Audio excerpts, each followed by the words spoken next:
NASCAR 21 Ignition is finally here.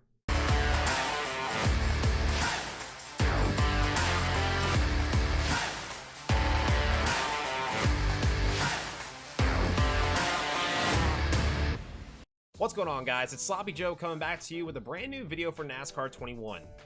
Over the course of time, whenever we've had a new NASCAR game, we always see a new feature, a new menu of some sort.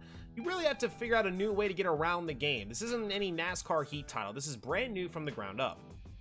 And because of my early access thanks to Motorsport Games over the past week, I thought maybe I could be your tour guide and give you guys a good look and starter guide to NASCAR 21 Ignition so you guys don't get lost.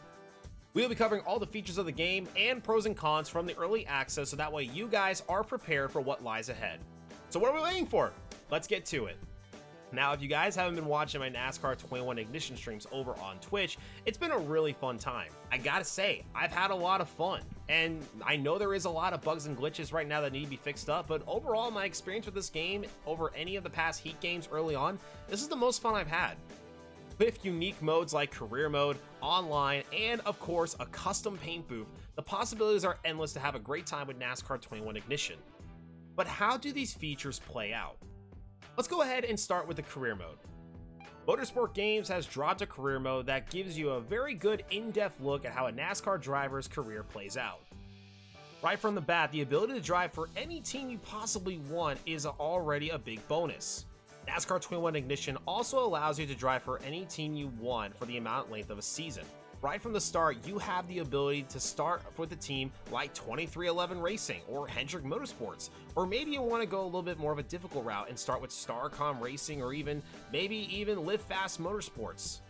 As soon as you pick your team, you're given a very awesome menu with some really cool features for the career mode to give you that in-depth satisfaction of a NASCAR weekend. Going straight to the calendar, you can see that you have practice, qualifying, and race throughout the entire season. A great thing to also know is that during the career mode, if your performance is very good, you can also get new contract offers throughout the season. So if you want to start with Live Fast Motorsports and go to Roush Fenway Racing later on, you can definitely do that. A very awesome feature added to the career mode was a silly season. This allows drivers to simulate through a season or play through a whole season and see active cup drivers either retire or go to a different team, with Xfinity drivers or truck drivers possibly taking that ride.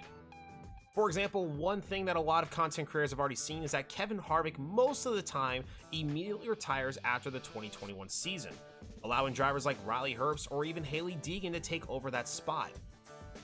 Other various options in your career mode is looking through your reputation with teams, which allows you to increase your chances or decrease your chances to get a ride with that organization. The Legacy Leaderboard, which is a personal favorite of mine, it kind of resembles something from a Madden game. You increase your legacy by winning championships, wins in the season, polls, starts, you name it, and work your way up to top the Legacy Leaderboard and become a NASCAR legend. Another great thing about career mode is driver/team ratings. You'll notice throughout the season, based on the rating, certain drivers and certain cars will have more speed than the other ones. Take, for example, Hendrick Motorsports. Their team rating is a 95 overall, and if you go look at Kyle Larson, he has great ratings most of the places except super speedways where he wrecks a lot. Go to Chase Elliott, and you can see clearly all around the board, he is a very consistent driver, except the intermediates, which is pretty accurate. And of course, in the settings, you can change the weather, the temperature, damage model, tire wear and fuel consumption, and of course, NASCAR rules to give the most realistic or whatever experience you want for your career mode. Online multiplayer is back, and with a very new feature that I frankly have never seen in a NASCAR game. It's called Multiplayer Hoppers. You're given two choices of either Shake and Bake, which is a playlist that consists of high bank super speedways and intermediates, or Bump and Run, which consists of the short tracks and road courses. With the time I've had with this game so far, road course racing, short track racing, super speedway racing, all around, it's a really good experience. And considering I'm someone who's driven on the eNASCAR circuit for a couple years now, this has a lot of potential. Heck, even the physics of online is the best I've ever seen. Look, I'm turning this guy straight up, and I got no consequences. Long story short, the online is a great feature that has a lot of potential. Now, private lobbies are definitely on the way, as confirmed from Motorsport Games, but I also hope to see maybe just a generic public lobby thing being added where someone can host a lobby for streamers, content creators, so the community can all come together. Overall, the online experience looks like and has the potential to be the best online experience on a console game we've had in a very long time. Now, moving on to the feature that is my most favorite of this game so far is the paint booth, and boy does this mode have a lot of features. For example, check out this auto owner's paint scheme I made. This is a custom design that I decided to make upon myself, but you can see the customization is really good, the best we've had in a long time. The variety of number styles is amazing, the ability to put sponsors wherever you want, custom shapes and styles and lines wherever you can put, gives the player an amazing experience when it comes to customization. With the way this paint booth is, the possibilities are endless for you to get as creative as you possibly can, more than any other game we have seen in the past. And of course, in Race Now mode, you can head to any track you want on the circuit. Ranging from the Charlotte Roval to Bristol Dirt, you name it, you can go anywhere you want and race to any amount of laps you want. NASCAR 21 Ignition surely has some good and positive things about it. But of course, with the early access I've had and various other content creators, we noticed that there have been quite a few bugs and glitches that have been reported and shown throughout streams. Here's a few for example.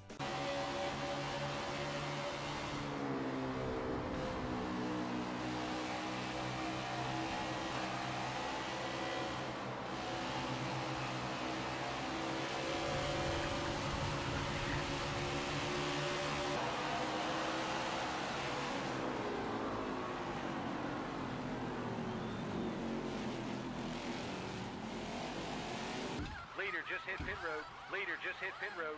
Leader just hit pit road. Leaders are pitting now. The leader's in the pit. The leader's in the pit.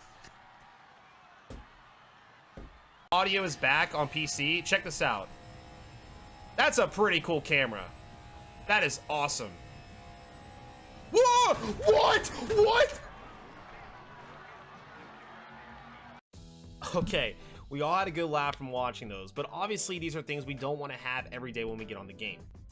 Motorsport Games, though, only a few days after these bugs and glitches were shown, showed the community that they cared and are working on the title. As you can clearly see right here with this tweet that was sent just a few days ago, Motorsport Games is already working on a patch that will fix most, if not all, of the bugs and glitches reported to give the common player a better driving experience. Now, it is my job as a content creator slash, e-NASCAR type of driver to tell you guys what I personally think about these issues. I've seen various videos over the past week of people's claims and critique, which is all great because critique and reporting stuff is great. It allows a company to see the frustration or the sadness or just in general the bugs and glitches that need fixing up. Personally, for me, because of my early access, I've been taking advantage of this and reporting to the dev team all the things I've seen, sending clips, and giving them feedback as much as possible. And the main thing I want to be able to tell you guys is to not worry and don't panic. Now, I know some of these bugs and glitches may seem a bit scary. It may turn away some of you from maybe even picking up the game. But let's not forget that I don't even remember a NASCAR game in the past 10 years that have come out with a perfect clean slate. Bugs and glitches is a common thing in video games, and in NASCAR games alone from various companies, we've seen that over time. But the thing that makes me happy about this game and the company that's making it is the quick response to the bugs and glitches being reported and the amount of conversations they're already having with content creators every single day to get every bug and glitch reported so they can fix it to make sure the experience for whether it's a competitive player or just a common player or someone who's just picking up the game for the first time to be an amazing experience. That's why I have all the confidence in the world in Motorsport Games. This is a company that wants to give all NASCAR drivers, players, competitors, common gamers an experience to always remember. And this is only the first game of a brand new series, so with the positives I've seen so far and the bugs and glitches that are going to be fixed up soon, the future is looking very bright for console gaming. Heck, even with the bugs and glitches, I can honestly say this is the most fun I've had with a NASCAR game at launch in at least 5 years. And I played Heat Evolution. You remember that one, right? Try this on the backstretch. If you pause rapidly, you go faster? Oh my god, what? What the fuck? While having my early access, the things I've seen that are amazing positives about this game is the physics, the presentation, and just how great these cars drive. With the studio that brought you R Factor, NASCAR racing experience on console games is going to reach a level that has not been seen in many, many years. And I can honestly say from my own personal experience that the best racing for me so far has been road courses. The ovals are a great time too, but they need a little bit more work when it comes to the AI and how the car drives in the corners, but I don't see this being an issue for a long time whatsoever. Overall, NASCAR 21 Ignition is a promising title. Is it a title that is 100% ready to go? No, but in a matter of a little time, I can see this game being the most fun we've had on the console side in a long time. Motorsport Games definitely has some work on their hands, but once they get this all figured out, this game could be one of the best NASCAR games in recent time. I hope you all enjoyed my starter's guide to NASCAR 21 Ignition. Thank you all so much for watching this video, and make sure to leave a like and hit the subscribe button and that notification bell so you don't miss any videos.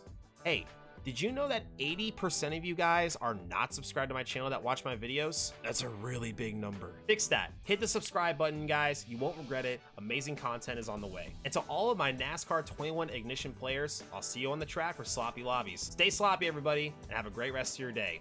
I'm out.